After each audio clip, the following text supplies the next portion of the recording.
Un grand soleil et du Mistral au programme de cette première étape du CIC Tour de la Provence. Et c'est ici, le Tour de la Provence, c'est parti. Alors les 112 coureurs engagés, répartis dans 16 équipes, se sont élancés ce matin à 11h40 des abords du stade Vélodrome pour 175 km sous un grand soleil, mais aussi avec un fort vent qui va forcément impacter le déroulement de la course. Et avant de retrouver les coureurs sur les routes de l'arrière-pays marseillais, on vous propose de découvrir ce parcours.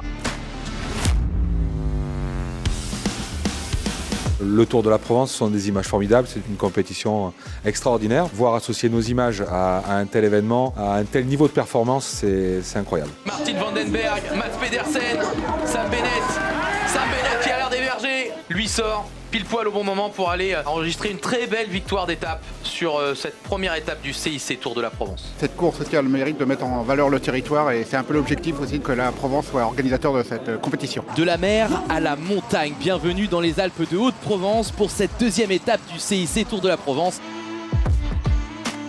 La Provence, c'est un territoire que nous desservons depuis plusieurs années, qui touche beaucoup nos clients. C'est un événement important pour Marseille et sa région. C'est un événement important pour le CIC. On agit aussi pour la dynamique des territoires. C'est lancé, Mats Pedersen qui lance et qui est beaucoup trop fort. Il lui a mis tout de suite un vélo d'écart. Et cette belle victoire de Mats Pedersen, le roi est de retour.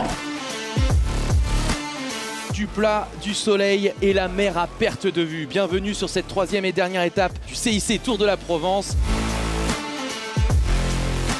C'est des parcours où, en termes de compétition, l'issue peut être incertaine, où il faut avoir du panache et de la résistance. Ça fait une bonne combinaison pour pratiquer le vélo, c'est clair. Ça ne rigole pas en tête de peloton là, On donne tout pour revenir.